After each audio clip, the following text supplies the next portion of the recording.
का मंदिर है ना, वो जगह जिसे हम सबसे सेफ समझते हैं। पर क्या हो जब वही सेफ जगह, वही दीवारें अपने अंदर कुछ ऐसे गहरे काले राज छुपाए बैठी हों जो किसी की भी रूह कंपा दे। आज जो कहानी हम सुनने वाले हैं वो सुमित नाम की एक स्टूडेंट की है। एक ऐसा तजुर्बा, एक ऐसी रात जिसने उससे और उसके दोस्तों को जो कुछ दिखाया वो शायद ही वो कभी भूल पाएंगे।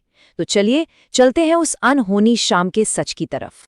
तो कहानी की शुरुआत होती है एक बिल्कुल आम सी शाम से। सूरज ढल रहा था, स्कूल धीरे धीरे खाली हो रहा था। लेकिन कुछ स्टूडेंट्स के लिए वो शाम उनकी जिंदगी की सबसे लंबी और सबसे खौफनाक शाम बनने वाली थी, क्योंकि वो अनजाने में एक ऐसे जाल में फंस चुके थे जिससे निकलना नामुमकिन लग रहा था। कभी सोचिए, स्कूल के वो गलियारे जहां दिन भर चहल पहल रहती है, हंसी मजाक गूंजता है, अगर वही गलियारे अचानक एक जेल में तब्दील हो जाए तो, जहां हर दरवाजा बंद हो, हर खिड़की पर ताला हो और मदद की कोई उम्मीद दूर दूर तक ना हो। उस शाम सुमित और उसके दोस्त इसी सवाल से नहीं बल्कि इस खौफनाक हकीकत से जूझ रहे थे। और इस कहानी के किरदार कोई और नहीं बल्कि बिल्कुल आम से स्टूडेंट्स हैं। 8वीं, 9वीं और 10वीं क्लास के बच्चे। सुमित और उसके कुछ दोस्त, एग्जाम्स का प्रेशर था तो एक्स्ट्रा क्लास के लिए स्कूल में रुके हुए थे। उन्हें क्या पता था कि आज उन्हें पढ़ाई से ज्यादा अपनी जान बचाने की फिक्र करनी पड़ेगी। तो हुआ ये कि करीब 4 बजे जब क्लास खत्म हुई, सबने घर जाने के लिए बैग उठाए तो उनका सामना एक बहुत ही अजीब चीज से हुआ। स्कूल का वो बड़ा सा लोहे का गेट बाहर से बंद था, उस पे ताला लगा हुआ था और वॉचमैन, अरे वो तो उस दिन छुट्टी पर था। तो फिर सवाल ये था कि ये ताला लगाया किसने? ये सवाल हवा में तैर रहा था और अपने साथ एक अनजाना सा डर भी ला रहा था। और फिर मानो किसी ने अंधेरे का स्विच ऑन कर दिया हो। सूरज तो डूब ही चुका था और तभी कट, पूरे स्कूल की बिजली चली गई। एक झटके में स्कूल का वो जाना पहचाना माहौल एक डरावनी अनजान जगह में बदल गया। चारों तरफ बस सन्नाटा, और उस सन्नाटे में सिर्फ दिलों की धड़कनें थी जो तेज होती जा रही थीं। पर यह तो बस शुरुआत थी। देखिए, बात सिर्फ अंधेरे या बंद दरवाजे की नहीं थी। डर की असली वजह कुछ और थी। ये डर उन दीवारों में पहले से ही कहीं मौजूद था, क्योंकि ये पहली बार नहीं था कि उस स्कूल में कुछ अजीब हो रहा हो। इस डर की जड़ें कुछ महीने पुरानी थीं, जब स्कूल के साथ कुछ बहुत बुरा होना शुरू हुआ था। उस शाम से कुछ महीने पहले ही स्कूल में मौतों का एक अजीब सिलसिला शुरू हुआ था। पहले एक स्टूडेंट छत से गिर गया, मौत। ठीक 2 हफ्ते बाद एक और स्टूडेंट टॉयलेट में लटका हुआ मिला। मतलब 1 महीने के अंदर अंदर 3 जवान जानें चली गईं और किसी के पास कोई जवाब नहीं था। ये सिर्फ हादसे थे या कुछ और? और बात सिर्फ मौतों तक ही नहीं रुकी थी। स्कूल की हवा में ही कुछ गलत था। कभी छुट्टी होने से पहले ही स्कूल की घंटी अपने आप जोर जोर से बजने लगती। कभी कभी तो अटेंडेंस रजिस्टर में उन बच्चों के नाम के आगे प्रेजेंट लिखा मिलता जो अब इस दुनिया में थे ही नहीं। खाली क्लासरूम से आने वाली आवाजें, ये सब इशारे थे कि इस स्कूल में कुछ बहुत ही ज्यादा गड़बड़ है। तो चलिए वापस चलते हैं उसी अंधेरी शाम में। सारे स्टूडेंट्स डरे सहमे एक क्लासरूम में बैठे थे और इसी डर के माहौल में उन्होंने एक ऐसी गलती कर दी जो शायद उन्हें नहीं करनी चाहिए थी। टाइम पास करने के लिए उन्होंने एक खेल शुरू किया। एक ऐसा खेल जिसने दरवाजे के उस पार की दुनिया को कमरे के अंदर बुला लिया।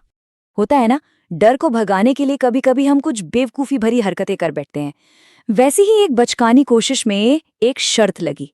शर्त ये थी कि जो भी इस घने अंधेरे में अकेले नीचे जाकर वापस आएगा, उसे सब लोग 10-10 रुपए देंगे। एक हिम्मत का खेल जो उन्हें बहुत बहुत भारी पड़ने वाला था।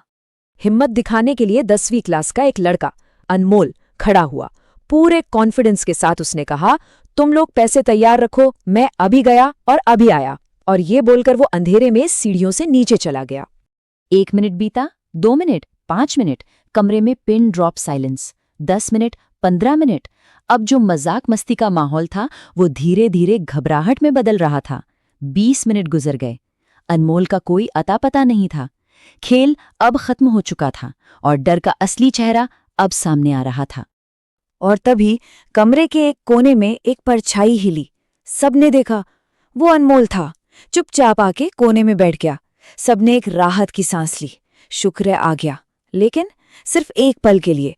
क्योंकि अगले ही पल क्लास के दरवाजे पर कोई जोर जोर से चिल्लाया, और वो भी अनमोल था, हांफता हुआ, बुरी तरह डरा हुआ, असली अनमोल। तो फिर कोने में जो बैठा है, वो कौन है? इस दहशत में जब सबकी नजरें वापस उस कोने की तरफ गईं, तो वहां कोई नहीं था। कोना बिल्कुल खाली था। वो जो भी था वो बस हवा हो गया था। उस एक पल में सबको ये समझ आ गया कि वो उस कमरे में अकेले नहीं हैं। उन्होंने कुछ ऐसा देखा था जो इस दुनिया का नहीं था।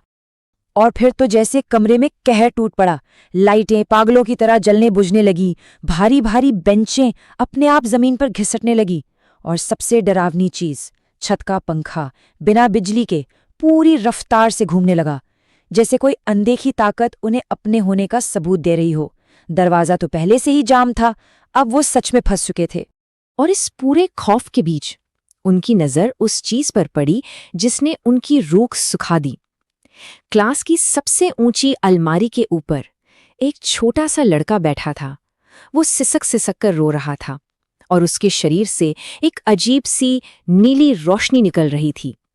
वो कोई वहम नहीं था, उसे वहां मौजूद हर एक स्टूडेंट ने अपनी आंखों से देखा था। तो सवाल ये है कि इस भयानक रात का अंत कैसे हुआ? क्या वो बच्चे वहां से निकल पाए? हाँ, उस कमरे से तो उन्हें आजादी मिल गई, लेकिन जो डर उनके जहन में घर कर गया, उससे शायद कभी नहीं मिलेगी। दरवाजे पर जो जोर जोर से दस्तक हो रही थी, वो कोई भूत नहीं बल्कि उनके पेरेंट्स और टीचर्स थे। बाद में जो पता चला वो और भी हैरान करने वाला था। सिर्फ बच्चे ही नहीं बल्कि टीचर्स भी नीचे ऑफिस में रहस्यमयी तरीके से बंद हो गए थे। ये तो बस किस्मत थी कि एक टीचर के फोन में किसी तरह नेटवर्क आ गया और वो बाहर मदद के लिए फोन कर सके। इस घटना के बाद जब पंडितों और जानकारों से बात की गई तो एक चौंकाने वाली वजह सामने आई। उनके हिसाब से जिस जमीन पर वो स्कूल बना था वो मनहूस थी, और स्कूल का कंस्ट्रक्शन भी गलत दिशा में हुआ था, जिसने वहां की नेगेटिव एनर्जी को कई गुना बढ़ा दिया था। खैर, स्कूल में एक बहुत बड़ा हवन करवाया गया और उसके बाद से वैसी अजीब घटनाएं होनी बंद हो गईं। लेकिन जैसा कि सुमित कहता है, घटनाएं बंद हुई हैं, डर नहीं। सोचने वाली बात यह है कि उस रात क्लासरूम में जो कुछ भी हुआ, क्या वो सच में किसी भटकती आत्मा का काम था, या उस मनहूस जमीन का असर था जिसने उन बच्चों के डर को ही एक शक्ल दे दी थी? इसका जवाब शायद हमेशा के लिए उन दीवारों में ही कैद रहेगा।